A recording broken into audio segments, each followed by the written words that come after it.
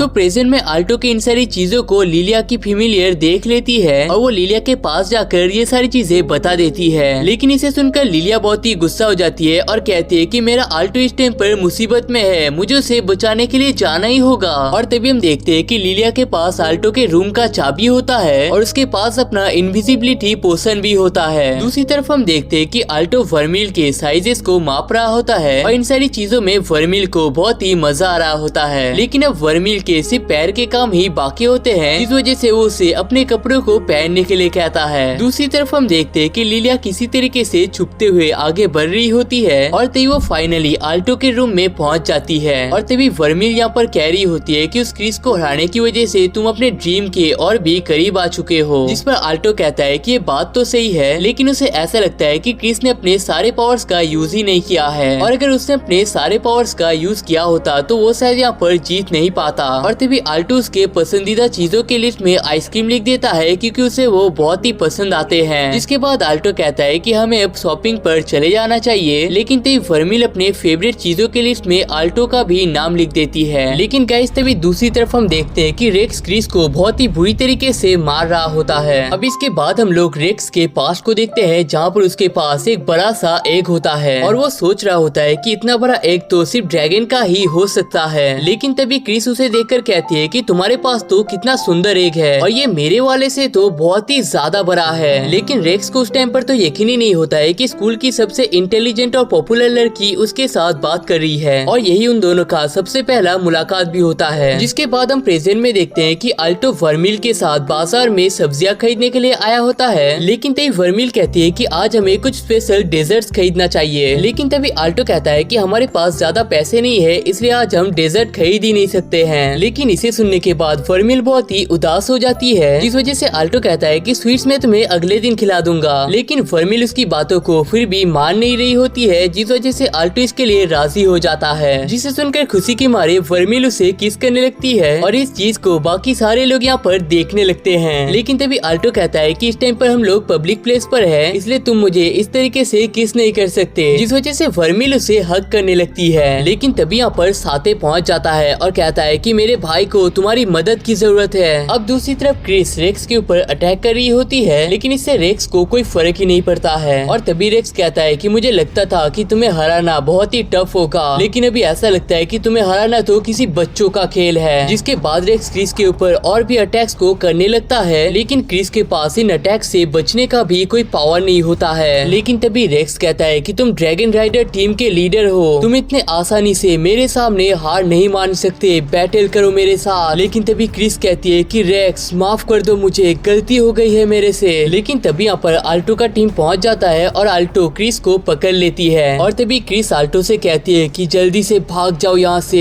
लेकिन रेक्स कहता है कि तुम इतने आसानी से यहाँ से नहीं भाग सकते, पहले तुमने जो मेरे साथ किया था उसका मुझे हिसाब क्लियर करना है। और तेयू अपने सुपर पावरफुल ड्रैगन को समन कर लेता है और अपने सुपर डिलाइट फॉर्म को भी एक्टिवेट कर देता है। लेकिन तभी आल्टो सिर्फ एक ही सवाल पूछता है कि क्या तुमने ही क्रिस का ये हालत किया है, जिस पर रेक्स कहता है कि तुम्हें यहाँ पर कोई और दिख रहा है क्या। जिसे सुनने के बाद वर्मिल और आल्टो अपने पावर्स को एक्टिवेट कर लेते हैं। लेकिन तभी एक लड़की अपने अजीब से स्वॉर्ड को लेकर उस ड्रैगन की तरफ जाने लगती है और तभी वो रेक्स के ड्रैगन और रेक्स के ऊपर स्लाइस अटैक्स का यूज करके उन दोनों को ही पूरी तरीके से तबाह कर देती है। जिसके बाद वो लड़की क्रिस के पास पहुंच जाती है और कहती है कि 2 बार लूजर से हारने के बाद तो तुम्हें स्कूल को ही छोड़ देना चाहिए। और तभी हमें पता चलता है कि ये स्टूडेंट काउंसिल की प्रेसिडेंट एलिना होती है। लेकिन तभी एलिना वर्मिल से पूछती है कि क्या तुम्हें पता है कि रेक्स यहाँ पर किस तरीके के पावर्स का यूज कर रहा था, जिस पर वर्मिल कहती है कि उसे कोई अंदाजा नहीं है। लेकिन तभी हम देखते हैं कि रेक्स यहाँ पर अचानक से बेहोश हो जाता है, जिस वजह से सब लोग उसे देखने के लिए पहुंच जाते हैं। अब इसके अगले दिन फिर से एक कमेटी को बिठाया जाता है, जहाँ पर हमें पता चलता है कि रेक्स भी उन चारों लोगों की तरह कोमा में जा चुका है। जिसे सुनने के बाद क्रिस गुस्सा होकर इस जगह को छोड़कर जाने लगती है। और तभी हमें पता चलता है कि अपने पार्टनर्स को सबके सामने बेइज्जत करना क्रिस को पसंद आता है, लेकिन अगर दूसरा कोई उसके पार्टनर्स के साथ ऐसा करे तो उसे ये चीज बिल्कुल भी मंजूर नहीं है और इसी वजह से वो यहाँ पर गुस्से में होती है। दूसरी तरफ हमें पता चलता है कि आल्टो के ब्रॉन्ज सर्टिफिकेशन का टेस्ट होने वाला है। और तभी लिलिया कहती है कि मुझे पता है कि तुम अभी भी रेक्स के बारे में चिंता कर रहे हो, लेकिन तुम्हें अपने स्टडीज पर भी फोकस करना चाहिए, क्योंकि अगर उठने के बाद रेक्स को पता चल गया कि उसकी वजह से तुम फेल हो चुके हो तो इसे जानने के बाद रेक्स और भी ज्यादा गुस्सा हो जाएगा। लेकिन तभी वर्मिल कहती है कि उसे अपनी तबीयत बहुत ही खराब लग रही है, इसलिए वो अपने रूम पर जाने वाली है। लेकिन लिलिया को ये चीज बहुत ही अजीब लगता है, क्योंकि वर्मिल आल्टो का साथ कभी नहीं छोड़ती है। और तभी आल्टो कहता है कि रेक्स के बेहोश होने के साथ से ही वर्मिल इस तरीके से बिहेव कर रही है। लेकिन तभी लिलिया कहती है कि फाइनली हम दोनों को एक साथ घूमने का मौका मिला है, हम इसे वेस्ट नहीं कर सकते हैं। दूसरी तरफ वर्मिल अभी भी रेक्स के उस पावर के बारे में सोच रही होती है और तभी वो मिस्टर ऑब्सीडियन के सामने पहुंच जाती है। और तभी मिस्टर ऑब्सीडियन कहते हैं कि तुम तो आल्टो के फेमिलियर हो ना, तुमसे मिलकर बहुत ही अच्छा लग रहा है। लेकिन तभी वर्मिल कहती है कि सच सच बताना, ये सब कुछ तुमने ही किया है ना। अब इसके बाद ऑब्सीडियन ऐसे बिहेव करते हैं कि जैसे उन्हें कुछ पता ही नहीं है। लेकिन तभी वर्मिल कहती है कि मैं तुम्हारे अंदर उस माना को फील कर पा रहा हूँ, तो झूठ बोलने की कोई जरूरत नहीं है। और वो वो ये भी कहते हैं कि तुम जो कर रहे हो तुम्हें इसे रोक देना चाहिए क्योंकि तुम इतने पावर्स को झेल नहीं पाओगे। लेकिन तभी मिस्टर ऑब्सीडियन कहते हैं कि क्या तुम सभी लोगों को ये बात बताने वाले हो? जिस पर वर्मिल कहती है कि तुम क्या करते हो क्या नहीं करते हो इससे मुझे घंटा फर्क नहीं पड़ता है, लेकिन अगर तुम्हारी वजह से मेरे आल्टो को कुछ होता है तो अगले ही पल तुम अपने आप को नरक में पाओगे। लेकिन तभी मिस्टर ऑब्सीडियन वर्मिल को ही वो इंजेक्शन लगा देते हैं और तभी मिस्टर ऑब्सीडियन कहते हैं कि तुमने ही तो कहा था ना कि मैं आल्टो की जगह किसी को भी नुकसान पहुंचा सकता हूं। और तभी पता चलता है कि इस इंजेक्शन की वजह से वर्मिल का पावर बढ़ ही जा रहा होता है जिसे वो हैंडल नहीं कर पा रही होती है। दूसरी तरफ हम देखते हैं कि आल्टो वर्मिल के पास जाना चाहता है, लेकिन लिलिया कहती है कि तुम यहाँ से नहीं जा सकते क्योंकि हमें टेस्ट के लिए बहुत ही अच्छे तरीके से प्रिपरेशन करना है। लेकिन तभी वो देखते हैं कि आल्टो का हाथ यहाँ पर बहुत ही अजीब तरीके से चमक रहा होता है और वो दोनों इसके रीजन को भी समझ नहीं पा रहे होते हैं। लेकिन तभी यहाँ पर एक भूकंप सा आने लगता है और आल्टो सोचता है कि कहीं वर्मिल को कुछ हुआ तो नहीं है, जिस वजह से आल्टो तेजी से उसे देखने के लिए जाने लगता है। और तभी हम देखते हैं कि क्रिस भी उसके माना को सेंस कर लेती है और उसका माना इतना स्ट्रॉन्ग होता है कि यहाँ के बादल भी ब्लैक होने लगते हैं और इस चीज को स्टूडेंट काउंसिल के रिप्रेजेंटेटिव्स भी देख लेते हैं। और फाइनल में स्टूडेंट काउंसिल की प्रेसिडेंट भी इस माना को फील करने के साथ ही उसकी तरफ जाने लगती है। लेकिन तभी उनके पास एक पेपर आता है जिसे वो काट देती है। लेकिन तभी वहाँ पर और भी कई सारे पेपर्स आकर एक बैरियर सा बनाने की कोशिश करता है और तभी वहाँ पर एक क्रिएचर कहती है कि हमारे सक्सेसफुल होने के लिए तुम्हारा यहीं पर होना जरूरी है, इसलिए हम तुम्हें आगे जाने का परमिशन नहीं दे सकते हैं। दूसरी तरफ हम देखते हैं कि वर्मिल का पावर अभी भी बढ़े ही जा रहा होता है, जिस वजह से उसका शरीर भी बहुत ही ज्यादा बड़ा हो चुका है, जिसे देखकर ऑब्सीडियन बहुत ही खुश हो रहे होते हैं। लेकिन तभी वर्मिल के सिर्फ हाथ को हिलाने से यहाँ पर एक बहुत ही खतरनाक सा अटैक तैयार हो जाता है और तभी ऑब्सीडियन कहते हैं कि फाइनली मैं कामयाब हो गया। मैंने ये चीज सोचा तो नहीं था, लेकिन देखो जो मैंने बनाया है ये कितना सुंदर लग रहा है। जिसके बाद हम देखते हैं कि ऑब्सीडियन अपने पावर्स का यूज करके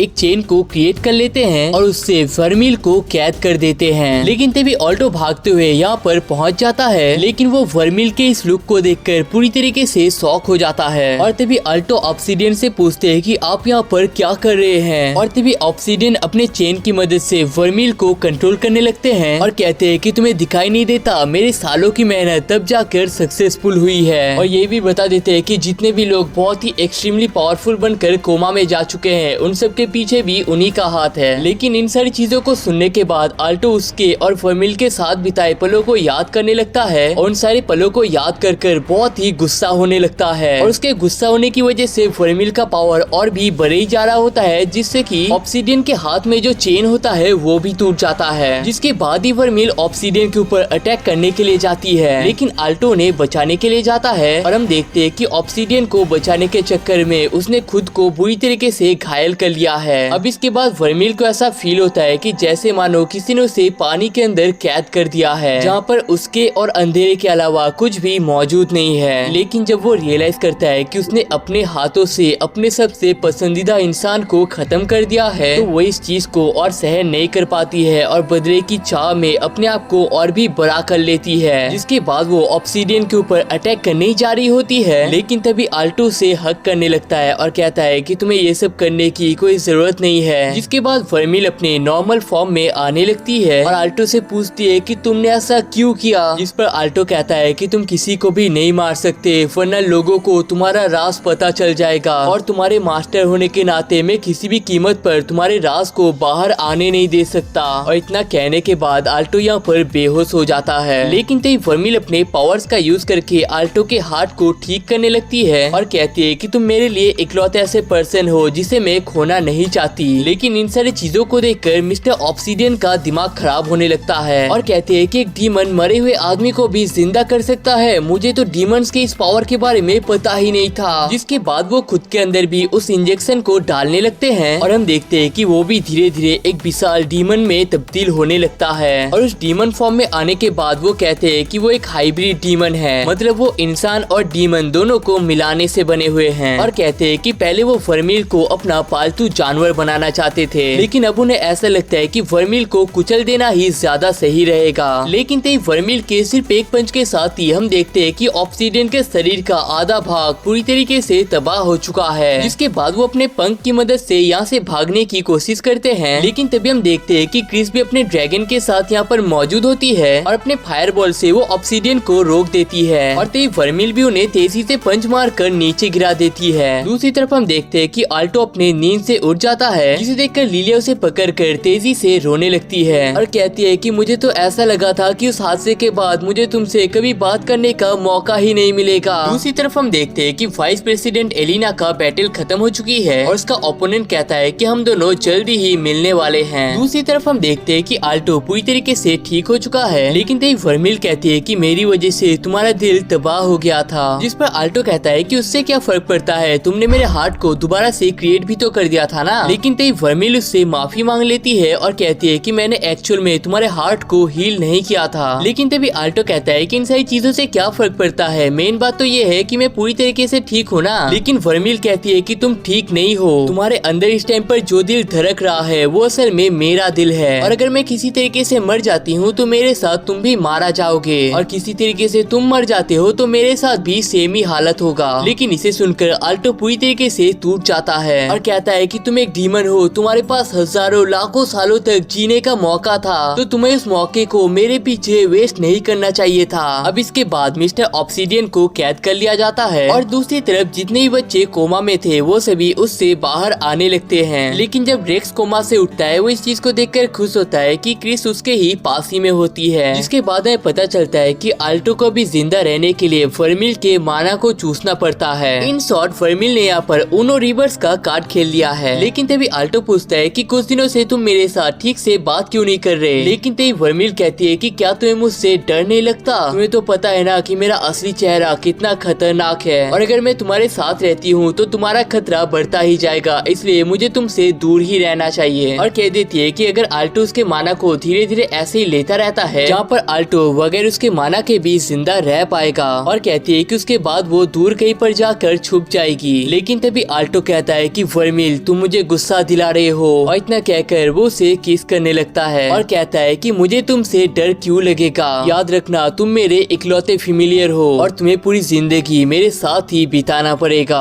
अब वर्मिल यहाँ पर थोड़ी सी शर्माने लगती है और तभी आल्टो भी शर्मा कर तेजी से यहाँ से भाग जाता है, और तभी वर्मिल को याद आता है कि इस बार किस करते टाइम आल्टो ने उससे माना को नहीं खींचा था, और तभी उसे याद आने लगता है जब आल्टो ने कहा था कि तुम्हें उन्हें ही किस करना चाहिए जिन्हें तुम दिल से पसंद करते हो। और इस चीज को सोचने के बाद तो उसका मुंह पूरी तरीके से लाल हो जाता है। अब इसके बाद हम देखते हैं कि रात में आल्टो सो रहा होता है और वर्मिल इसके पास में खड़ी होती है, और सुबह आल्टो ने जो किया था उसके बारे में सोचकर शर्मा रही होती है। और तभी आल्टो सपने में कहता है कि मुझे हमेशा तुम्हारे साथ ही रहना है वर्मिल, जिसे सुनकर वर्मिल फिर से शर्माने लगती है। और तभी अगले दिन स्कूल में हमें पता चलता है कि मिस्टर ऑब्सीडियन के राज के निकलने के बाद सारी लड़कियों का दिल टूट चुका है, और तभी कुछ लड़के आल्टो से पूछने लगते हैं कि तुम कुछ दिनों से वर्मिल को अपने साथ क्यों नहीं ला रही हो, क्योंकि उसकी वजह से सारे लड़कों का भी दिल टूट चुका है। और तभी हमें पता चलता है कि वर्मिल ने आल्टो से कहा है कि वो थोड़े टाइम अकेले में रहना चाहती है। इसके बाद हम देखते हैं कि वर्मिल यहाँ पर नदी किनारे बैठी होती है, लेकिन तभी लिलिया यहाँ पर पहुँच जाती है और कहती है कि तो तुम एक डेविल हो। हाँ, लेकिन तभी वर्मिल अपने सीक्रेट के लिए माफी मांग लेती है, लेकिन इस पर लिलिया कहती है कि तुम एक बहुत ही बड़े और खतरनाक से डेविल हो तो क्या हुआ, इससे मुझे कोई फर्क नहीं पड़ता है, तो तुम्हें मुझसे माफी मांगने की भी कोई जरूरत नहीं है। लेकिन तभी वो पूछ रही थी कि तुम्हारे और आल्टो के बीच में कुछ हुआ है क्या, क्योंकि वो कुछ दिनों से थोड़ा सा अजीब लग रहा है। इसके बाद वर्मिल उन दोनों के किस के बारे में सोचने लगती है और कहती है कि हाँ कुछ तो हुआ है, जिस पर लिलिया कहती है कि आल्टो उतना भी अजीब बिहेव नहीं कर रहा है, तो इस बार मैं तुम्हें माफ करती हूँ। लेकिन तभी वर्मिल पूछती है कि मैं तो एक डेविल हूँ, क्या तुम्हें मुझसे डर नहीं लगता। लेकिन तभी लिलिया कहती है कि तुम में डरने वाली क्या बात है, तुम डेविल हो नहीं हो, पावरफुल हो नहीं हो, इन सारी चीजों से क्या फर्क पड़ता है, फर्क इससे पड़ता है कि तुम अच्छे इंसान हो या नहीं, और मुझे पता है कि तुम एक अच्छे इंसान हो, इसलिए मुझे कोई प्रॉब्लम नहीं है। और ये भी कहती है कि तुम तो उसके फेमिलियर हो ना, और इंसान अपने फेमिलियर को बहुत ही ज्यादा पसंद करते हैं, तो इसलिए अगर तुम कहीं पर भाग भी जाते हो तो तुम्हें पकड़ने का जिम्मेदारी मैं ले लूंगा। और तभी लिलिया की पेट भी उसे हक करने लगती है, जिसके बाद वर्मिल कहती है कि तुम एक अच्छे इंसान हो, जिसे सुनकर लिलिया कहती है कि इससे पहले तुम मुझे बुरा इंसान समझते थे क्या। दूसरी तरफ हम देखते हैं कि आल्टो स्कूल से घर आ चुका है और देखते हैं कि वर्मिल इस टाइम पर घर पर नहीं होती है, लेकिन थोड़ी देर में वर्मिल यहाँ पर पहुँच जाती है और आल्टो कहता है कि घर में तुम्हें ना देखने की वजह से मैं तो बहुत ही परेशान हो गया था। और तभी वर्मिल कहती है कि मुझे पता है कि मैं एक डीमन हूँ और मैंने तुम्हारे साथ काफी सारे गलत काम किए हैं, लेकिन जब तुम मेरे साथ प्यार से बात करते हो उस टाइम पर मुझे बहुत ही अच्छा फील होता है, लेकिन अगर मैं तुम्हारे साथ रहती हूँ तो तुम्हारे लाइफ में और भी नुकसान आ सकते हैं, लेकिन इन सब के बावजूद मुझे पूरी जिंदगी तुम्हारे साथ ही रहने का मन कर रहा है। जिस पर आल्टो कहता है कि ये तो बहुत ही अच्छी बात है, मुझे तो ऐसा लग रहा था कि तुम्हें मेरे साथ और रहना नहीं है, इसलिए मैं थोड़ा सा टेंशन में आ गया था। और तो वो कुछ बाजार से लाए हुए स्वीट्स को दिखा देता है और कहता है कि तुम्हारे लिए मैं कुछ भी कर सकता हूँ, तो तुम्हें बस एक बार ही मेरे से पूछ लेना है। जिसके बाद वर्मिल कहती है कि मुझे तुम्हें बस किस करना है, और इतना कहकर वो बिना माना को चूसे आल्टो को बस किस करने लगती है। और तो वो कहती है कि आज सुबह मैं नदी किनारे घूमने के लिए गई थी, लेकिन वहाँ भी सिर्फ मुझे तुम्हारी ही याद आ रही थी, मैं तुम्हारे बिना कहीं पर भी नहीं रह सकती। जिसे सुनने के बाद आल्टो भी उसे किस करने लगता है। अब इसके अगले दिन है पता चलता है कि आल्टो के स्कूल से उसके फैमिलियर के लिए भी कपड़ों को दिया गया है, क्योंकि उसके नॉर्मल कपड़े बहुत ही अश्लील होते हैं। लेकिन हम देखते हैं कि सबसे बड़े कपड़े होने के बावजूद वर्मिल इसे अच्छे तरीके से पहन नहीं पा रही होती है। दूसरी तरफ हम लोग आइलेट नाम के एक लड़के को देखते हैं जो फोन में कह रहा होता है कि मैंने तो पहले से ही कहा था कि ऑब्सीडियन का प्लान फेल होने वाला है, लेकिन उसकी पार्टनर कहती है कि उसका रिसर्च बहुत ही इम्पोर्टेंट था और वो शायद हमारे फ्यूचर में काम में आ सकता है। और तभी हम देखते हैं कि यहाँ पर आइलेट ने जिनके साथ मुकाबला किया था उनमें से एक जिंदा होता है। तो वो आइलेट के ऊपर अटैक करने के लिए तो जाता है, लेकिन उसका पार्टनर ही उसे खत्म कर देता है। अब इसके बाद हम देखते हैं कि वर्मिल के इस नए ड्रेस की वजह से सारे लोग उसे और भी ज्यादा घूर रहे होते हैं, और वर्मिल के इस ड्रेस की वजह से सब लोग आल्टो की तारीफ कर रहे होते हैं और कहते हैं कि उन्होंने सोचा नहीं था कि उन्हें इतना खुश होने का मौका भी मिलेगा।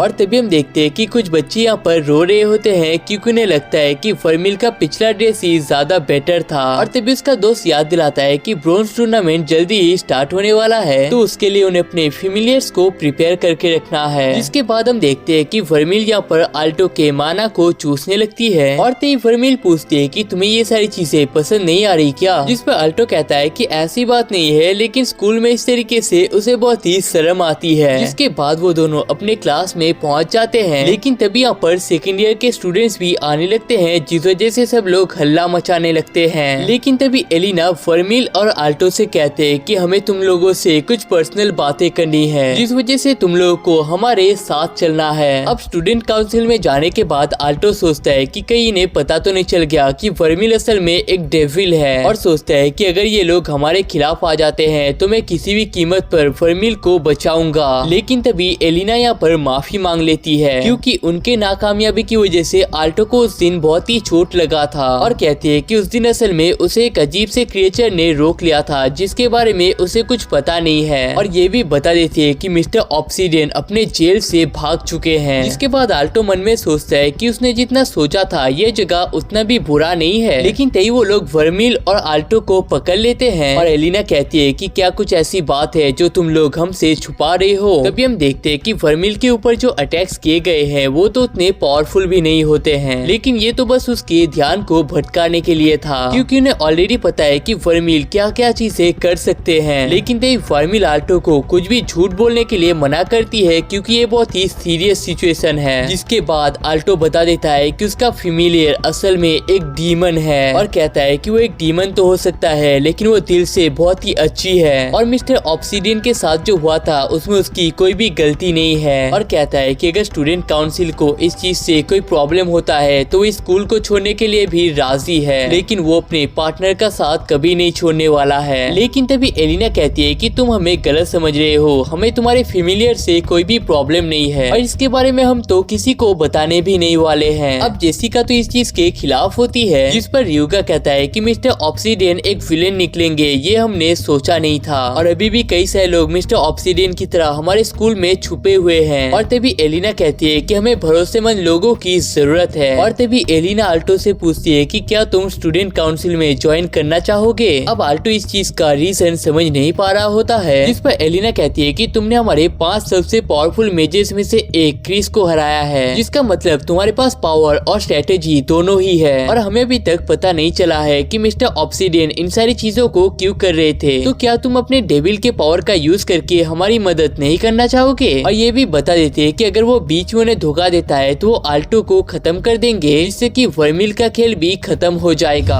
अब इसके बाद आल्टो अपने सारे दोस्तों को स्टूडेंट काउंसिल में ज्वाइन होने के बारे में बता देता है, जिसे सुनकर लिलिया कहती है कि ये कैसे हो गया, अगर तुमने कोई सीक्रेट काम क्या है तो मुझे भी बता दो ना। तभी चार्ल्स कहती है कि आल्टो ने तो स्टूडेंट काउंसिल के क्रिस को भी हरा दिया था, शायद इसी वजह से उसे ज्वाइन के लिए बुलाया गया है। लेकिन आल्टो ने असली सच्चाई बता नहीं सकता है क्योंकि स्टूडेंट काउंसिल ने इसके लिए मना किया है। लेकिन तभी मार्कस आल्टो को पकड़कर नाचने लगता है और कहता है कि इससे पहले किसी भी सेकंड ईयर ने स्टूडेंट काउंसिल को ज्वाइन नहीं किया था, मतलब तुम बहुत ही ज्यादा स्पेशल हो। लेकिन तभी लिलिया कहती है कि मैं तुम्हारे लिए खुश तो हूँ लेकिन तुम मुझसे ज्यादा आगे नहीं जा सकते क्योंकि ब्रॉन्ज एग्जाम में मैं तुम्हें बुरी तरीके से हराने वाली हूँ। अब इसके बाद घर जाने के बाद आल्टो वर्मिल से माफी मांग लेता है क्योंकि उसकी वजह से वर्मिल का सच कई सारे लोगों के सामने आ चुका है। लेकिन वर्मिल कहती है कि उसे इन सारी चीजों से कोई फर्क नहीं पड़ता है और वैसे भी कुछ दिनों बाद ये सारी बातें सब लोगों को पता चल ही जाएगा। लेकिन फिर भी वो आल्टो को स्टूडेंट काउंसिल की एलिना से दूर रहने के लिए कहती है क्योंकि उसे देखकर ऐसा लग रहा था कि वो सच को जानने के लिए कुछ भी कर सकती है और देखकर ऐसा लग रहा था कि जैसे मानो वो इंसान ही नहीं है। और कहती है कि उसे ऐसा लग रहा था कि आल्टो अगर उस टाइम पर झूठ बोलता तो एलिना तभी उसे खत्म कर देती और इसी वजह से वर्मिल ने उसे झूठ बोलने के लिए मना किया था। और तभी आल्टो फिर से माफी मांगने लगता है और कहता है कि अगर मैं थोड़ा सा और स्ट्रॉन्ग होता तो आज हमें ये दिन देखना नहीं पड़ता और अगर ऐसे ही चलता रहा तो वो दिन देर नहीं जब सबको ही वर्मिल का राज पता चल जाएगा। लेकिन तभी वर्मिल बहुत ही खुश हो जाती है और कहती है कि ये चीज जानकर बहुत ही अच्छा लगा कि तुम मुझे प्रोटेक्ट करना चाहते हो। और तभी वो फिर से आल्टो के कपड़ों को उतारने लगती है और कहती है कि तुमने तो कहा था ना कि तुम्हें और स्ट्रॉन्ग बनना है और हमारे पास इस टाइम पर और कोई उपाय नहीं है। दूसरी तरफ हमें एलिना को दिखाया जाता है जो अपने स्वॉर्ड से एक स्टैचू को तोड़ देती है और मन में कहती है कि इतने सालों के मेहनत के बाद फाइनली मुझे ये डीमन मिल चुका है। अब इसके बाद आल्टो स्टूडेंट काउंसिल के लिए जा रहा होता है और कहता है कि देखना वर्मिल, एक दिन मैं इस स्टूडेंट काउंसिल के सारे मेंबर्स से भी पावरफुल बन जाऊंगा। नहीं, स्टूडेंट काउंसिल नहीं, इस दुनिया का सबसे पावरफुल आदमी बन जाऊंगा और तुम्हें प्रोटेक्ट करूंगा। लेकिन स्टूडेंट काउंसिल में घुसने के दौरान वो देखता है कि स्टूडेंट काउंसिल की सारी लड़कियां यहाँ पर ड्रेस चेंज कर रही होती है और आल्टो को देखने के साथ ही स्टूडेंट काउंसिल की सारी लड़कियां चिल्लाने लगती है। अब इसके बाद जेसिका कहती है कि आज इस लड़के ने बहुत बड़ा गुनाह किया है और इस चीज का कड़ी से कड़ी सजा होनी चाहिए। लेकिन एलिना कहती है कि हम लोग ही दरवाजा लॉक करना भूल गए थे तो इसमें हमारी भी गलती है। लेकिन तभी जेसिका कहती है कि अभी तो मेरी शादी भी नहीं हुई है और मेरे शरीर को किसी लड़के ने देख लिया है तो मेरे लिए अभी इस दुनिया में बचा ही क्या है। लेकिन देखकर ऐसा लगता है कि बाकी लोगों को इन सारी चीजों से ज्यादा फर्क नहीं पड़ा है। अब इसके बाद एलिना ने ओपोनेंट के जिस पेपर को काटा था उसे वो सबको दिखा देती है। लेकिन जब क्रिस इसके मैजिक को पढ़ने के लिए जाती है वो इसके लैंग्वेज को समझ ही नहीं पाती है। और तभी एलिना कहती है कि आर्टिकिया पुलिस ने जब इनके बारे में रिसर्च किया था उन्हें पता चला था कि ये मैजिक हमारे यहाँ पर एग्जिस्ट ही नहीं करता है और ऊपर से इसका मैजिक इतना कॉम्प्लेक्स है कि गोल्ड स्क्वायर के मेजेस भी इसे सॉल्व नहीं कर पा रहे हैं। जिसका मतलब है कि जिन्होंने उसके ऊपर अटैक किया था उन्होंने खुद का मैजिक खुद से ही क्रिएट किया है। जिसका मतलब यही है कि उनका ओपोनेंट एक प्लेटिनम स्क्वायर का मेज है जो कि इस दुनिया में बहुत ही रेयरली पाए जाते हैं। अब इसके बाद हम देखते हैं कि आइलेट कहीं पर जा रहा होता है और तभी उसके सामने कोआ हकुमिया नाम की लड़की आ जाती है और इसी लड़की ने स्टूडेंट काउंसिल के प्रेसिडेंट के ऊपर अटैक किया था। और कोआ हकुमिया यहाँ पर बहुत ही गुस्सा होती है क्योंकि आइलेट ने उसके कम्युनिकेशन डॉल को तोड़ दिया है। लेकिन आइलेट यहाँ पर बहुत ही खुश होता है क्योंकि कोआ हकुमिया ने यहाँ पर एक बहुत ही बड़े और खतरनाक से मॉन्स्टर को क्रिएट कर दिया है। और तभी आइलेट कहता है कि तुम्हें पता भी है मुझे इनके पार्ट्स को कलेक्ट करने में कितना प्रॉब्लम हुआ था क्योंकि वो हाई प्रीस्ट मेरे बातों को मान ही नहीं रहा था। अब इस प्रीस्ट के बारे में सुनकर कोआ हकुमिया बहुत ही इंटरेस्टेड हो जाती है क्योंकि वो प्रीस्ट प्लेटिनम स्क्वायर के सबसे बड़े मैजिक कास्टर होते हैं और कहती है कि तुमने उन्हें अपने काम को करने के लिए राजी कैसे करवाया। जिस पर आइलेट कहता है कि मैंने तो उसे मार दिया क्योंकि वो बेकार का बुढ़ा मेरे बातों को मानना ही नहीं चाहता था। अब यहाँ से जाते टाइम हम देखते हैं कि आइलेट के हाथ में वर्मिल और आल्टो का पिक्चर होता है और कहता है कि मेरे कुछ दोस्तों ने अपने कामों को आधा अधूरा ही कंप्लीट किया है जिसे अब मुझे फिनिश करना है। अब इसके बाद हम लोग देखते हैं कि एक लड़की यहाँ पर रो रही होती है और आल्टो उसे देख रहा होता है। जिसके बाद आल्टो से चुप कराने के लिए तो जाता है लेकिन तभी वो कहीं पर टेलीपोर्ट हो जाता है और तभी एक एंजल उसके पास आ जाती है और कहती है कि तुम्हारे पास दो चॉइस है। पहले रास्ते में उसका भला होना गारंटी है लेकिन इससे दूसरों को भी खतरा हो सकता है। दूसरा रास्ता इंसानियत के लिए तो सही है लेकिन इससे खुद को दर्द हो सकता है। और यहाँ पर असल में वो इनडायरेक्टली यही पूछना चाहती है कि वो वर्मिल के बारे में क्या सोचता है। लेकिन तभी उसका नींद टूट जाता है और उसे पता चलता है कि वो बस यहाँ पर एक सपना देख रहा था। जिसके बाद आल्टो यहाँ पर अपने ब्रोंज टेस्ट का प्रिपरेशन करने लगता है और कहती है कि इस टेस्ट को आधे लोग पार कर ही लेते हैं तो तुम्हें इसके बारे में ज्यादा चिंता करने की जरूरत नहीं है। लेकिन तभी आल्टो कहता है कि क्रिस ने कहा है कि अगर मैं इस टेस्ट में अच्छा परफॉर्म नहीं करती हूँ तो वो मुझे जान से मारने वाली है। और सारे काउंसिल मेंबर्स ने भी कहा है कि ये उनकी इज्जत की बात है और उसे अपने थ्योरी टेस्ट के बारे में तो उतना चिंता नहीं है, लेकिन यहाँ पर एक प्रैक्टिकल टेस्ट भी होने वाला है। और क्योंकि पहले वो एक फीमेलियर को भी समन नहीं कर पाता था, इसलिए उसे खुद के ऊपर यकीन नहीं आ रहा है। लेकिन तभी वर्मिल उसे खींच कर बेड पर ले जाने लगती है और कहती है कि टेस्ट के दौरान में बहुत सारे माना का जरूरत होगा ना, तो तुम्हें उन सारे माना को अभी ही मेरे से खींच लेना चाहिए। अब इसके बाद अगले दिन प्रिपरेशन करने के दौरान आल्टो को वही बुक मिल जाता है जिसकी मदद से उसने वर्मिल को समन किया था और सोचता है कि ऐसा कौन सा मेज होगा जिसने वर्मिल जैसे पावरफुल डेविल को भी कैद कर दिया था। लेकिन तभी लेट होने की वजह से वो उस बुक को लेकर ही यहाँ से जाने लगता है। अब इसके बाद वो सब लोग एग्जामिनेशन के लिए जाने लगते हैं, लेकिन तभी लीला कहती है कि हमारे लाइफ का सबसे पहला इम्पोर्टेंट टेस्ट है, तो हमें इसे बेस्ट तरीके से क्लियर करना है। और इस टाइम पर आल्टो का माना भी फुल होने की वजह से वो बहुत ही पावरफुल फील कर रहा होता है। और तभी हमें पता चलता है कि इस एग्जाम को देने के लिए उन सभी को बिल्डिंग ए में जाना पड़ता है, जहाँ पर किसी का भी एडवांटेज पावर काम नहीं करता है। लेकिन तभी मार्कस कहता है कि इन सब के बावजूद इस टेस्ट को पार करने के लिए उसके पास एक सीक्रेट स्ट्रेटेजी है। लेकिन तभी लिलिया नोटिस करती है कि सारे लोग इस टाइम पर उन्हें अजीब तरीके से घूर रहे हैं। और तभी हमें पता चलता है कि वो लोग असल में जिस स्कूल से आ रहे हैं सिर्फ वही के 50% स्टूडेंट पास हो पाते हैं, वरना बाकी स्कूल के सिर्फ 10% स्टूडेंट ही पास हो पाते हैं। अब सब लोगों के रूम में आने के बाद वो लोग देखते हैं कि बीच में एक क्रिस्टल होता है जिसके अंदर एक फ्लेम जल रहा है। और तभी यहाँ पर उनका प्रॉक्टर फ्रैंक्स आने लगता है और तभी चार्लोस कहती है कि यह आदमी असल में रॉयल मेज का हिस्सा है। और तभी फ्रैंक्स कहते हैं कि आज तुम लोगों का माना प्रोविजन का टेस्ट होगा और कहते हैं कि उनके पीछे जो क्रिस्टल है वो किसी भी आदमी के एक्चुअल माना को कैलकुलेट कर सकता है, लेकिन उन्हें इस क्रिस्टल के थ्रू इस फ्लेम के ऊपर ज्यादा से ज्यादा अपने माना को ट्रांसफर करना है और जो जितना माना इस फ्लेम के ऊपर ट्रांसफर कर पाएगा उसे उसी हिसाब से स्कोर दिया जाएगा। लेकिन इसे सुनने के बाद सब लोगों को ऐसा लगने लगता है कि ये तो किसी बच्चों का खेल है। लेकिन आल्टो को पता होता है कि ये टेस्ट उतना भी आसान नहीं होने वाला है। अब इसके बाद पहला स्टूडेंट जाकर अपना पूरा कोशिश तो करता है, लेकिन उसके कोशिश के बावजूद इस आग के ऊपर उसका कोई भी असर नहीं होता है। जिसके बाद एक साधु अपने कौवे के साथ आता है, लेकिन वो भी फेल हो जाता है। और उसके बाद एक आदमी अपने भालू फेमिलियर को लेकर आता है, लेकिन उसका भी कोई फायदा नहीं होता है। लेकिन तभी लिलिया कहती है कि ये लोग इस टेस्ट को सिर्फ इसलिए हार रहे हैं क्योंकि इन्होंने इस टेस्ट को सीरियसली नहीं लिया था। लेकिन तभी इसके बाद लिलिया का ही टर्न आ जाता है और तभी लिलिया मन में कहती है कि मुझे इसे करने का ट्रिक पता है। और तभी वो अपने पहली ट्राई में इस आग को बहुत ही बड़ा कर देती है और कहती है कि हमें अपने माना को इस क्रिस्टल पे नहीं बल्कि उस आग के ऊपर फोकस करना है, जिसके लिए बहुत ही हाई लेवल का फोकस तो चाहिए होता है, लेकिन मेरे लिए ये कोई बड़ी बात नहीं है। और इस टेस्ट को कंप्लीट कर लिलिया बहुत ही एक्साइटेड हो जाती है। लेकिन तभी एक लड़का आकर कहता है कि तुम बच्चे कुछ ज्यादा ही एक्साइटेड हो जाते हो क्योंकि तुमने अभी मेरा खेल नहीं देखा है। जिसके बाद हम देखते हैं कि वो लड़का भी बहुत ही अच्छे तरीके से फ्लेम को कंट्रोल करता है। लेकिन जब मार्कस का टर्न आता है देखकर ऐसा लगता है कि उसे बहुत ही तकलीफों का सामना करना पड़ रहा है, लेकिन इसके बावजूद वो फ्लेम थोड़ा सा तो जलता ही है। जिसके बाद चार्लोस का टर्न आता है, लेकिन वो तो इसे बहुत ही इजीली कंप्लीट कर लेती है। लेकिन तभी फ्रैंक्स मन में सोचते हैं कि इन्होंने बहुत अच्छा परफॉर्म तो किया है, लेकिन उन्होंने जितना सोचा था ये लोग उतने भी खास नहीं है। अब इसके बाद आल्टो का टर्न आ जाता है और तभी फ्रैंक्स कहते हैं कि ये वही लड़का है जिसके पास ह्यूमन फेमिलियर है। उन्होंने ऐसा इससे पहले कभी नहीं देखा था, लेकिन वो देखना चाहते हैं कि ये लड़का कैसा परफॉर्म करता है। लेकिन तभी कुछ लड़के उसे कहने लगते हैं कि तुम यहाँ पर अपने मदर को लेकर आए हो क्या? लेकिन आल्टो इन सारी चीजों पर ध्यान ना देकर सीधा क्रिस्टल के पीछे जाने लगता है और अपने मैजिक पावर का यूज करके उसे पता चलता है कि ये कोई नॉर्मल क्रिस्टल नहीं है, बल्कि इसमें सूडोमेट्रिक पावर को यूज किया गया है। इन शॉर्ट इसके पीछे का साइड असल में इसके पावर देने का मेन पॉइंट है, जिस वजह से वो पूछ लेता है कि क्या वो इसके पीछे के साइड से इसे पावर दे सकता है। फ्रैंक्स कहते हैं कि पावर देना इम्पोर्टेंट है और वो जहाँ से चाहे वही से पावर दे सकता है। और तभी फ्रैंक्स मन में कहते हैं कि यही तो असली टेस्ट है, क्योंकि इस क्रिस्टल को इसी तरीके से बनाया गया है कि अलग अलग साइड से इसमें अलग अलग टाइप के पावर जाने वाले हैं और इसका पीछे का साइड बेस्ट जगह है इसमें पावर देने का। जिसके बाद फ्रैंक्स कहते हैं कि ये जानकर मुझे बहुत ही खुशी हुई है कि यहाँ पर कोई तो एक स्मार्ट बच्चा मौजूद है। लेकिन तभी वर्मिल कहती है कि तुम गलत कर रहे हो, वो एक्चुअल सही जगह नहीं है। और तभी आल्टो उसके बात को समझ जाता है और उस क्रिस्टल के राइट साइड में आ जाता है और अपने माना का यूज करके बहुत ही बड़े से फ्लेम को क्रिएट कर देता है। लेकिन तभी फ्रैंक्स मन में कहते हैं कि वो सबसे मुश्किल जगह है माना को ट्रांसफर करने के लिए, मतलब इस बच्चे ने जानबूझकर उस जगह को चूज किया है और यहाँ तक कि उस फ्रेम का कलर भी बदल कर पर्पल हो चुका है। लेकिन इतने माना को यूज करने के बावजूद आल्टो को कुछ फील ही नहीं होता है, क्योंकि वर्मिल एक टाइम पर इससे कई गुना ज्यादा माना को खींच लेती है। लेकिन तभी वर्मिल उससे कहती है कि तुम अपने पावर को रोक क्यों रहे हो, तुम्हें सबके सामने अपने पावर को प्रूफ करना है। जिसके बाद आल्टो अपने और भी माना को ट्रांसफर करने लगता है, जिस वजह से ये क्रिस्टल और भी तेजी से जलने लगता है। लेकिन तभी हम देखते हैं कि इतना ज्यादा पावर को यूज करने की वजह से ये क्रिस्टल यहाँ पर टूट के पूरी तरीके से चकनाचूर हो जाता है। लेकिन इसके बाद आल्टो की पूरी तरीके से फट जाती है और तेई वो अपने टीचर से माफी मांगने लगता है और कहता है कि मैं उस क्रिस्टल को तोड़ना नहीं चाहता था, वो तो गलती से मुझसे टूट गया और प्लीज मुझे टेस्ट में फेल मत कीजिएगा। लेकिन तभी फ्रैंक्स कहते हैं कि बकवास करना बंद कर बच्चे, क्योंकि तू यहाँ पर पास हो चुका है। लेकिन ज्यादा खुश होने की भी जरूरत नहीं है, क्योंकि इसके बाद तुम्हें अपने रिटर्न एग्जाम को भी क्लियर करना है। और तभी फ्रैंक्स अपने पार्टनर से कहते हैं कि इस बच्चे ने जो काम करके दिखाया है ये कई सारे प्लेटिनम स्क्वायर के लोगों के लिए भी इम्पॉसिबल है। और उसकी पार्टनर भी कहती है कि उसने भी पहली बार किसी को इस क्रिस्टल को तोड़ते हुए देखा है। फ्रैंक्स कहते हैं कि उन्होंने ये चीज कभी एक्सपेक्ट तो नहीं किया था, लेकिन इन्हीं सारी चीजों को देखने में उन्हें सबसे ज्यादा मजा आता है। अब इसके बाद सब लोग मिलकर रेस्ट कर रहे होते हैं, लेकिन यहाँ पर भी सब लोग आल्टो के क्रिस्टल के तोड़ने के बारे में बात कर रहे होते हैं। लेकिन तभी मरकस अपने एक पेंसिल को दिखा देता है जिसमें कई सारे नंबर्स होते हैं और कहता है कि इसी पेंसिल की मदद से उसने ऑर्टेगिया के टेस्ट को पार किया था और अब वो इसे यहाँ के रिटन टेस्ट में भी यूज करने वाला है। लेकिन तभी वो बात करने लगते हैं कि क्या ऐसा कोई स्टूडेंट है जिसे ब्रोंज टेस्ट में परफेक्ट मार्क्स मिले हो, जिस पर चार्लोस कहती है कि ये चीज बहुत ही टफ तो होता है, लेकिन एक ऐसा स्टूडेंट था जिसे ब्रोंज, सिल्वर और गोल्ड तीनों में ही फुल मार्क्स मिले थे। और तभी वर्मिल आल्टो से कहती है कि रिटन एग्जाम तो तुम्हारा प्लस पॉइंट है ना, तो यहाँ पर डरने की तो कोई बात ही नहीं है। और तभी लिलिया कहती है कि वो रिटन टेस्ट में तो किसी तरीके से आल्टो से बेटर करने ही वाली है। जिसके बाद वो सभी अपना बेस्ट परफॉर्मेंस देने के लिए चीयर अप कर लेते हैं। अब इसके बाद हम देखते हैं कि आल्टो फिर से वर्मिल से माना ले रहा होता है, लेकिन तभी आल्टो कहता है कि इस टाइम पर ये सब करना सही नहीं होगा। लेकिन वर्मिल कहती है कि क्रिस्टल के टेस्ट के दौरान तुमने बहुत सारे माना को यूज कर लिया था, इसलिए तुम इस टाइम पर बहुत ही कमजोर हो चुके हो और अगर अचानक से कोई मुसीबत आ जाता है तो तुम उसे संभाल नहीं पाओगे। जिसके बाद वो फिर से अपने माना को देने लगती है। लेकिन इन सब के बाद आल्टो बहुत ही गुस्सा हो जाता है, क्योंकि वो दोनों अपने टेस्ट के लिए लेट हो चुके हैं। लेकिन तभी आल्टो के पास से वही लड़का जाने लगता है जिसने टेस्ट में बहुत अच्छा परफॉर्म किया था, लेकिन वो बीच में आल्टो को चिढ़ा भी रहा था। लेकिन आल्टो मन में सोचता है कि काश इस लड़के का टेस्ट भी अच्छे तरीके से निकल जाए। लेकिन तभी हम देखते हैं कि वो लड़का बाथरूम में अपने हाथों को साफ कर रहा होता है। लेकिन तभी वो देखता है कि उसके पीछे आइलेट पहुंच चुका है और आइलेट के सिर्फ एक अटैक के साथ ही उस लड़के का खेल खत्म हो जाता है और हमें पता चलता है कि आइलेट को सिर्फ इस लड़के का कूपन चाहिए था। दूसरी तरफ हम देखते हैं कि एलिना और जेसिका आपस में स्वॉर्ड का प्रैक्टिस कर रहे होते हैं और इस ट्रेनिंग के बाद वो दोनों नहाने के लिए चले जाते हैं। लेकिन तभी जेसिका कहती है कि आल्टो के बारे में उसे थोड़ा सा अजीब सा फील हो रहा है, क्योंकि बचपन में उन्हें बताया जाता था कि डेविल बहुत ही खतरनाक होते हैं और हमें उनसे दूर रहना चाहिए। लेकिन अभी तो ऐसा लगता है कि आल्टो उस डेविल का यूज करके प्लेटिनम स्क्वायर तक भी जा सकता है। लेकिन तभी एलिना कहती है कि क्या तुम्हें सच में लगता है कि उस डेविल से हमें कोई खतरा नहीं है? भूलो मत कि वो एक डेविल है और कभी भी हमारे खिलाफ जा सकती है। लेकिन इसके बावजूद अगर हम उसे अपने भले के लिए यूज कर पाते हैं तो हमें इस मौके को छोड़ना नहीं चाहिए। लेकिन तभी जेसिका कहती है कि वर्मिल देखकर तो बहुत ही स्मार्ट लग रही थी, तो उसने एक इंसान के साथ अपने हार्ट को क्यों शेयर किया होगा? जिस पर एलिना कहती है कि तुम इस चीज को अभी भी समझ नहीं पाए हो। ये जानकर मुझे थोड़ा सा तो शौक लगा, लेकिन सच्चाई तो ये है कि वर्मिल आल्टो को प्यार करती है और इसी चीज को वो लोग अपने फायदे के लिए यूज कर सकते हैं। लेकिन तभी हम देखते हैं कि आल्टो और वर्मिल तेजी से अपने टेस्ट को देने के लिए आने लगते हैं और अपने रूम में पहुंचने के बाद आल्टो वर्मिल से कहता है कि तुम इस टेस्ट के दौरान अंदर नहीं जा सकते, तो तुम्हें बाहर ही रहना पड़ेगा। जिसके बाद आल्टो अपने टेस्ट की जगह पर जाकर बैठ जाता है। लेकिन हम देखते हैं कि उसका बेंच पार्टनर और कोई नहीं बल्कि खुद आइलेट होता है। दूसरी तरफ हम देखते हैं कि वर्मिल यहाँ पर आल्टो का वेट कर रही होती है। लेकिन तभी उसके पास से कुछ लड़के जाने लगते हैं और वो बात कर रहे होते हैं कि इस बार का टेस्ट सबसे टफ होने वाला है। लेकिन वर्मिल को आल्टो के बारे में कोई भी टेंशन नहीं होती है, क्योंकि उसे पता है कि आल्टो हमेशा अपने पढ़ाई को लेकर ही पड़ा रहता है। लेकिन इस बात को सोचकर उसे गुस्सा आने लगता है कि आल्टो हमेशा सिर्फ पढ़ाई ही क्यों करता रहता है। लेकिन तभी उसे याद आता है कि आल्टो ने कहा था कि वो इतनी सारी पढ़ाई सिर्फ इसलिए कर रहा है ताकि वो पावरफुल बन सके और वर्मिल को प्रोटेक्ट कर पाए। दूसरी तरफ हम देखते हैं कि आल्टो अपने पूरे शिद्दत के साथ टेस्ट को दे रहा होता है और कोई भी प्रॉब्लम उसे स्टक नहीं कर पा रहा है। लेकिन तभी वो देखता है कि उसका पास का बंदा यानी कि आइलेट घोड़े बेचकर सो रहा होता है, जिसे देखकर वो सोचता है कि इसे अपनी टेस्ट की टेंशन नहीं है क्या, लेकिन तभी वो फिर से अपने टेस्ट पे फोकस करने लगता है क्योंकि उसे अच्छे नंबर लाने हैं। लेकिन आखिरी के 10 मिनट के दौरान आइलेट का नींद टूट जाता है, जिसे देखकर आल्टो सोचता है कि इस बार का एग्जाम पेपर तो बहुत ही हार्ड आए हैं और इस लड़के के पास कोई टाइम भी नहीं है, मतलब ये लड़का फेल ही हो जाएगा। लेकिन तभी कुछ सेकंड्स में ही आइलेट इन सारे सवालों का जवाब क्लियर कर देता है, जिसके बाद आइलेट कहता है कि इस बार के सवाल तो बहुत ही आसान है, कोई 5 साल का बच्चा भी इन्हें कंप्लीट कर सकता है। लेकिन तभी उनके टीचर बात करने के लिए उन्हें डांटने लगते हैं, जिसके बाद आइलेट आल्टो से कहता है कि तुम इतने बड़े बड़े जवाब क्यों दे रहे हो, ये तो एक लाइन में कंप्लीट हो जाएगा। लेकिन तभी यहाँ पर एक आदमी आ जाता है, जिसे देखकर उनके क्लास टीचर बहुत ही गुस्सा हो जाते हैं। लेकिन तभी वो आदमी बताता है कि उनमें से एक स्टूडेंट को किसी ने बाथरूम में मार दिया है। जिसके बाद आइलेट कहता है कि मैंने सोचा नहीं था कि मैं इतनी जल्दी पकड़ा जाऊंगा। और तभी यहाँ पर आइलेट का एक रोबोट आ जाता है और वो चारों तरफ अजीब तरीके से हरकम मचाने लगता है। जिसके बाद आल्टो पूछता है कि तुम कौन हो और यहाँ पर क्या कर रहे हो, जिस पर आइलेट कहता है कि मैं असल में तुम्हारा दुश्मन हूँ। अब इसके पीछे कोई रीजन तो नहीं है, लेकिन हमें तुम्हारा डीमन चाहिए। और दूसरी तरफ पायलट के प्रेजेंस को वर्मिल भी फील कर लेती है। दूसरी तरफ पायलट के टीचर कहते हैं कि मेरे पास रॉयल कैपिटल का अथॉरिटी है, जिसका मतलब मैं तुम्हें अरेस्ट कर सकता हूँ। जिसे सुनकर आइलेट कहता है कि तुम लोग तो कुछ ज्यादा ही बोरिंग निकले और उस प्रोफेसर के ऊपर अटैक करने लगता है। और तभी आल्टो सोचता है कि ये शायद वही लड़का है जिसने मिस्टर ऑब्सीडियन के साथ मिलकर वर्मिल का वो हालत किया था। लेकिन तभी मिस्टर फ्रैंक्स आकर उनके टीचर को बचा लेते हैं, जिसे देखकर आइलेट कहता है कि कोई भी मेरे हाथ को इतना आसानी से नहीं तोड़ पाता है, मतलब तुम में कुछ तो खास बात है। लेकिन तभी फ्रैंक्स कहते हैं कि मुझे पता है कि तुम कौन हो, तुम आइलाइट हो ना। और हमें पता चलता है कि प्लेटिनम स्क्वायर में जाने वाला आइलाइट सबसे यंग लड़का होता है। और उस टाइम पर आल्टो का टीम जिसके बारे में बात कर रहे थे, जिसने अपने हर टेस्ट में फुल नंबर लाया था, वो आइलेट के बारे में ही बात कर रहे थे। लेकिन तभी आइलेट कहता है कि तुम कर्नल फ्रैंक्स हो ना, जो बैटल मैजिक में टॉप पर आता है, तो तुमसे लड़ने में तो मुझे और भी ज्यादा मजा आएगा। लेकिन तभी आल्टो उसके ऊपर आइस मैजिक का यूज करने लगता है और वर्मिल खिड़की से आकर उसके ऊपर अटैक कर देता है। लेकिन इन दोनों अटैक के बावजूद आइलेट को कुछ भी नहीं होता है, जिसे देखकर आइलेट कहता है कि सच सच बताना, तुम चिलगोजो को ऐसा तो नहीं लग रहा ना कि तुम एक साथ मिलकर मेरा सामना कर लोगे। और इतना कहकर वो अपने रोबोट के टैंक मोड को एक्टिवेट कर देता है। दूसरी तरफ हम देखते हैं कि लिलिया आल्टो को बचाने के लिए अंदर जाना चाहती है, लेकिन उसे अंदर जाने नहीं दिया जा रहा है। लेकिन फिर भी लिलिया किसी तरीके से इसके अंदर चली जाती है। और तभी यहाँ पर कुछ और लोग भी पहुंच जाते हैं, जो कि फ्रैंक्स का मदद करने के लिए आए हैं। जिसके बाद वो सब भी अंदर जाने लगते हैं। लेकिन थोड़ी देर में वो सभी लोग और लिलिया भी बाहर आ जाती है। और तभी हम दूर में खड़ी एक लड़की को देखते हैं, जो कि यहाँ पर ट्रांसफर मैजिक का यूज कर रही है, जिस वजह से जितने भी लोग अंदर जाने का कोशिश करेंगे वो सभी घूमकर बाहर ही आ जाएंगे। दूसरी तरफ फ्रैंक्स अपने बैटल मैजिक का, आल्टो अपने सुपर आइस मैजिक का और वर्मिल अपने डेविल पावर का यूज कर रही होती है। लेकिन कैनन के एक झटके के साथ ही वो बुरी तरीके से घायल हो जाती है। लेकिन आइलेट फिर भी बिना रुके चारों तरफ अपने कैनन से अटैक किए जा रहा होता है और इस वजह से ये पूरी जगह बुरी तरीके से तबाह हो चुका है। लेकिन आखिरकार आइलेट ने वर्मिल को पकड़ ही लिया है और फ्रैंक्स यहाँ पर बुरी तरीके से घायल होते हैं। लेकिन हम देखते हैं कि आल्टो वगैरह वर्मिल का यूज किए गोल्डन माना को यूज कर पाता है और वर्मिल को छोड़ने के लिए कहती है। और तभी वो अपने पावर से आइलेट के टैंक को तोड़ देता है और कहता है कि मैंने उसे प्रोटेक्ट करने का वादा किया था। और हमें पता चलता है कि आल्टो यहाँ पर गोल्डन नहीं बल्कि सिल्वर माना का यूज कर रहा है। लेकिन तभी आइलेट अपने नाइट्स का यूज करके आल्टो को पकड़ लेता है। जिसके बाद आल्टो पूछता है कि तुम वर्मिल के साथ क्या करना चाहते हो, जिस पर आइलेट कहता है कि हम इस पूरी दुनिया को अपने मुट्ठी में कर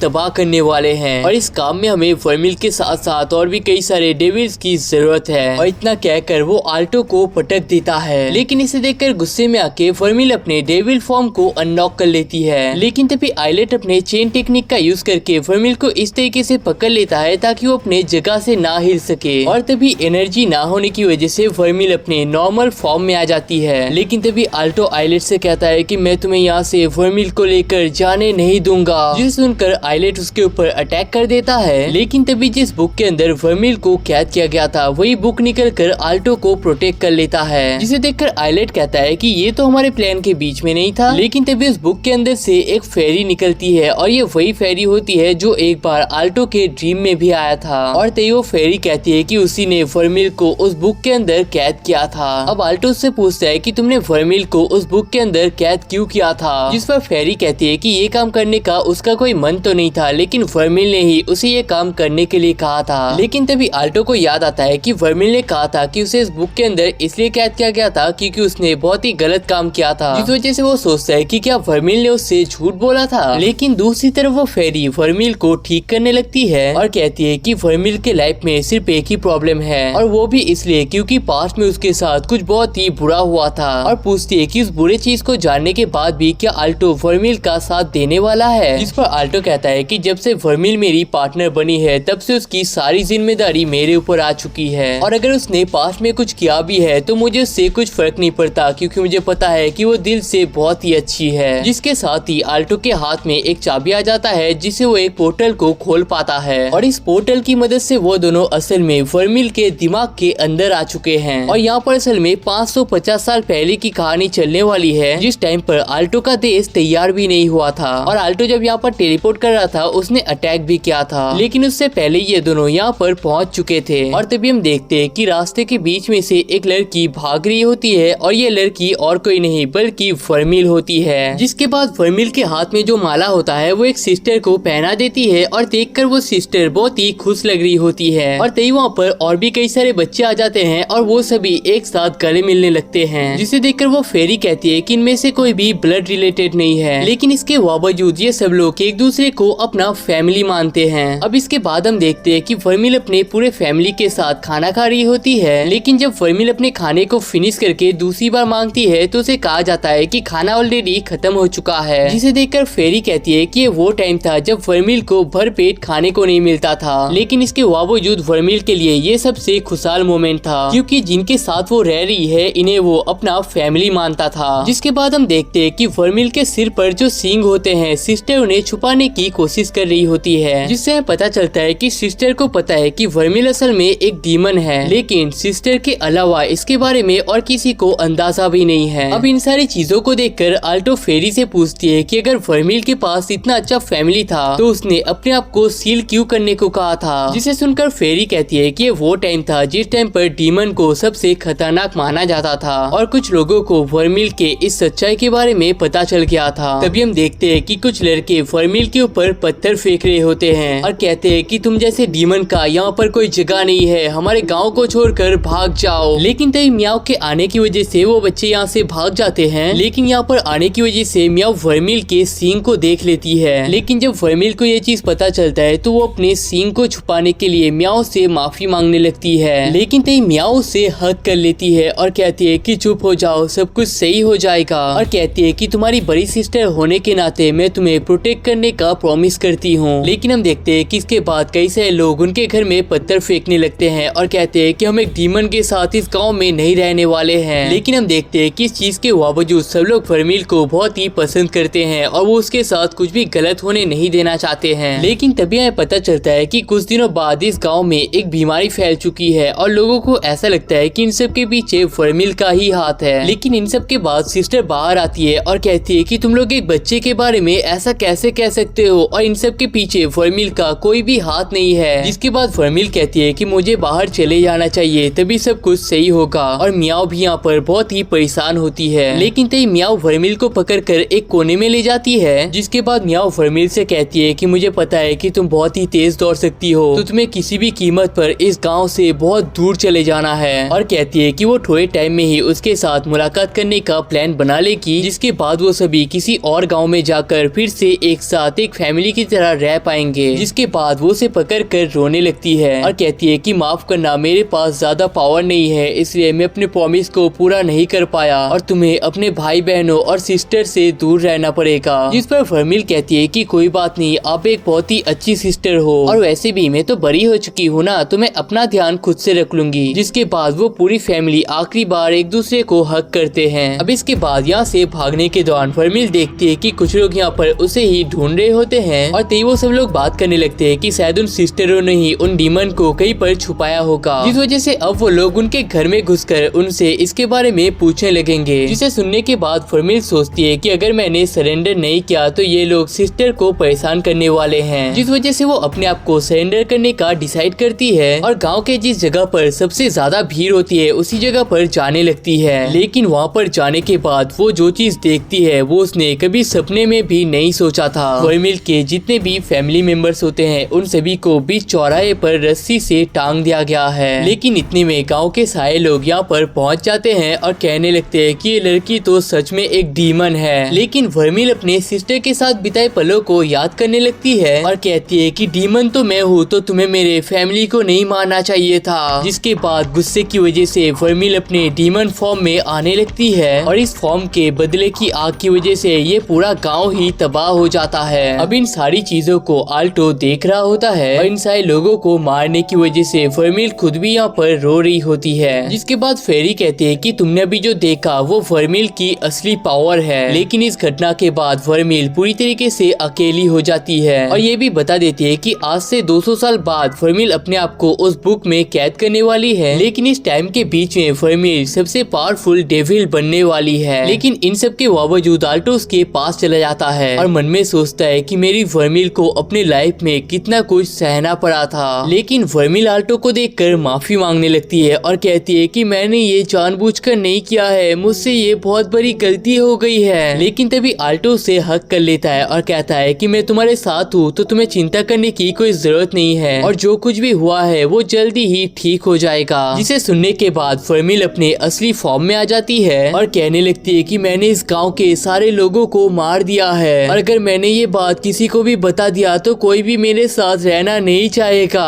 जिसे सुनकर आल्टो कहता है कि ऐसी बात नहीं है और मुझे पता है कि तुम्हारी पुरानी फैमिली भी तुम्हारे बारे में ऐसा नहीं सोचती है और कहता है कि मुझे पता नहीं कि इसे बोलना सही होगा भी या नहीं, लेकिन मुझे अपनी पूरी जिंदगी तुम्हारे साथ बिताना है। और इतना कहकर वो दोनों एक दूसरे को किस कर लेते हैं। इस वजह से आइलेट का जो चेन होता है वो और भी ज्यादा कमजोर होने लगता है, जिस वजह से वो दोनों उस वर्ल्ड को तोड़ के ही इस वर्ल्ड में टेलीपोर्ट हो जाते हैं। जिसके बाद आल्टो वर्मिल से कहता है कि वो उसे बहुत ही पसंद करता है और उसके रहते हुए वर्मिल कभी भी अकेला नहीं पड़ सकती है। लेकिन उस लॉक के टूट जाने की वजह से आइलेट कहता है कि तुमने एक मिथिकल लेवल के मैजिक को तोड़ दिया है, मतलब मैंने जितना सोचा था ये फाइट उससे भी ज्यादा मजेदार होने वाला है। और इतना कहने के बाद वो अपने रोबोट को अपने नाइट के साथ मर्ज कर देता है और कहता है कि तुम लोग जो चीज वहाँ पर देख पा रहे थे वो मैं यहाँ पर खड़ा हुआ देख पा रहा था। और इन सारी चीजों को देखने के बाद तुम्हें तो पता चल गया होगा कि एक डेविल कितना खतरनाक होता है और कहता है कि तुम्हारा डेविल एक न एक दिन पूरी दुनिया को खत्म करके ही रहेगा, तो इससे अच्छा तुम उसे हमें दे दो और हम आज ही इस दुनिया को तबाह कर देंगे। लेकिन तभी आल्टो कहता है कि तुमने सिर्फ ये देखा है कि वर्मिल किस लेवल का तबाही मचा सकती है, लेकिन क्या तुमने ये देखा कि उस हादसे के बाद उसे खुद कितना बुरा लग रहा था।